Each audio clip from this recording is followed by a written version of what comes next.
So we have a swing.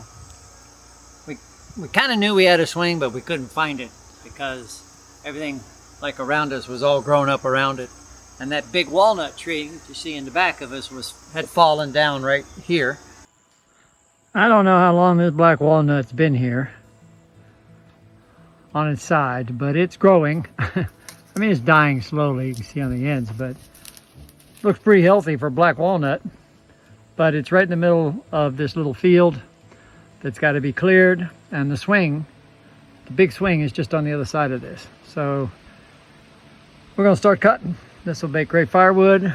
This piece here will make lumber, and that piece right there will make lumber. The rest of it will be firewood. For the wood gasification boiler we got going in next month, which I have to find a place for and build a pad. But I think right now I need some work that doesn't require a whole lot of thinking, and I'm gonna do this. Just get started on it. Whew. Oofta. That's a word we learned when we stayed out at a marina in Oklahoma. Oofta. That was a boat named Oofta. You have to look it up. It's a great word. Oofta. It's hot. And after being 47 last week, it's now back up into the high 80s. It's gonna be 91 next week. So I think we've got it all cut. So what was a big walnut is now lots of little pieces and little piles. This is a beautiful tree. Look at this piece right here. That's 12 feet of black walnut. It's got rot in the middle, but there'll be some really nice boards out of that on the sawmill. I can't wait to see that. And there's another 8-footer right there. Ryan went to get the skid steer, and we'll try to pick this up and sort it out for lumber and for firewood and for burn pile. So we'll have another fire right here someday soon. People coming to help tomorrow, ha ha ha. They have no idea what they're getting into. And here comes the youngest with the machine. It's got the grapple on it, and this machine, and we wouldn't be able to do a lot of this without that machine. I can't imagine, like the tobacco farmers, I guess, you know, they may have needed, let's call them forced help, because how would you do all of this without this? How would you drop these trees without that? Some kind of machine like this to pick this stuff up. I can't even pick up the branches, much less the trunks. And they had to split it off for firewood and everything else. So I'm glad he knows how to drive this thing. There's some big, there's some stumps there he's going over. I have to move those. And he's sliding a little bit because there's a spring in there, and he's slipping a little bit. It'll be all right though. He's a little nervous. See him leaning?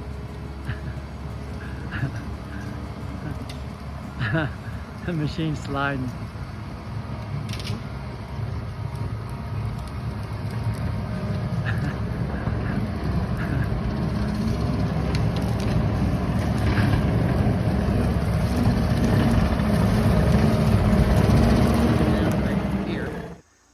So, and there is a road that goes all the way around the 300 acres, and it starts right there off the driveway and comes down and goes that way. And I was trying to find that. So I came down with the mower one day and cut through there and realized that this all needed to be cut. The other thing is the field behind us is the first place we're going to put critters. We're researching critters. That'll be another video, but we're looking at cows and goats or something, sheep maybe, wild cats. So that's why we cleared all this, and now we've got this nice swing down here, and it swings great. I mean, I pulled Ryan up with his skid steer, pulled him way back there and let him go. He almost fell out on this side. So that's why we cleared this area. It looks nice, doesn't it? Plus it frees it, it clears it for the chickens too. So I'd like to, our house is right there. So I'd like to kind of clear all through those woods. We'll thin them out a little bit. We won't clear cut them, but thin them out. And that'll kind of keep predators away from the chickens. Right, I remember when we walked down here. It seems like we walked the back way. We did. We had to go back because we couldn't come. Yeah, we couldn't come through here. It was so. Yeah, it was so overgrown and weedy. And... Yep. This is the spring. So there's a spring up in that hill, and there's a lot of gravel down up underneath there. The spring comes up through the gravel, through some pipes that stick out of that gravel, and then they flow into here. This box, that was the old top of the box, which has got to be taken out. This is the new box, and so there's 2 layers of foam.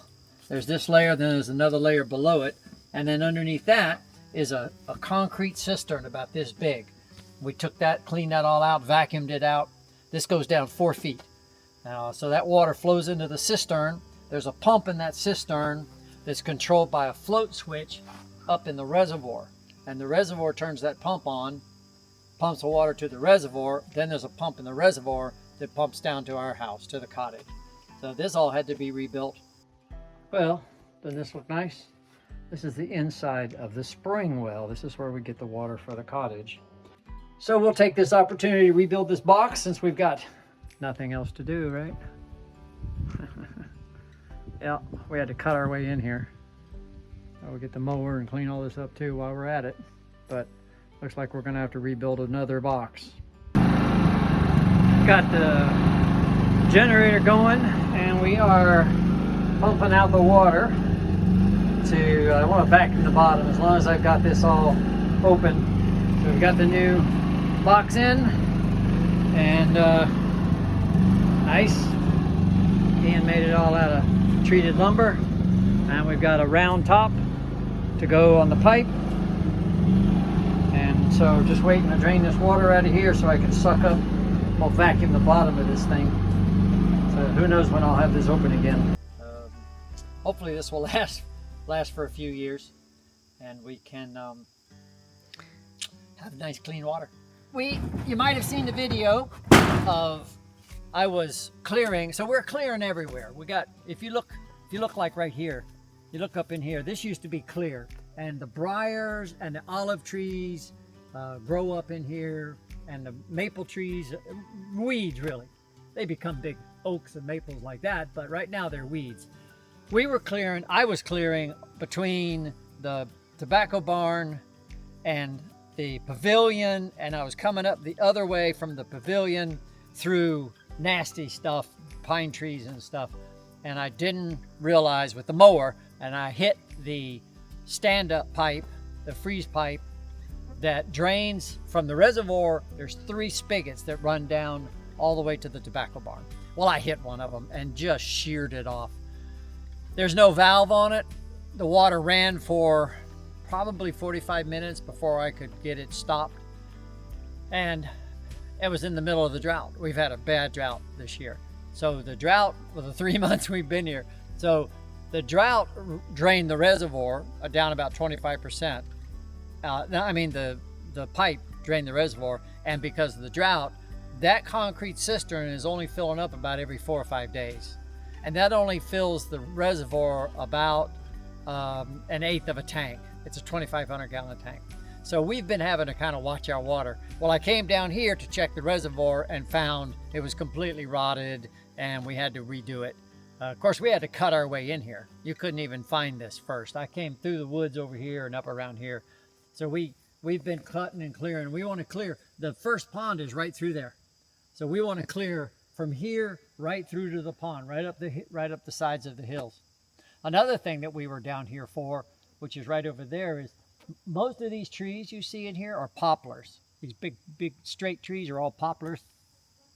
I need poplar wood, a lumber, for the workshop we're putting in. So we took 2 of these trees down on the other side there. So we had to cut in to get to those 2. Now, there's a good example of all the olive trees and the briars all up in there. Those should not be there. None of those should be there. So we have to take those out too. Just puttering, just piddling. We very much appreciate you watching. We very much appreciate you sharing these so other people see them too. It helps us a lot. We might be able to afford another guinea if you watch it or share it enough. That's what we need, another loud guinea. So, but they do eat ticks. So again, we appreciate it very much, and thanks, and we'll see you with another video shortly. Shirley. Hey, Mo. We'll see you. Bye-bye. Thanks for watching. I got work to do. Tell me, Mo. Say bye, Mo. Bye, boy.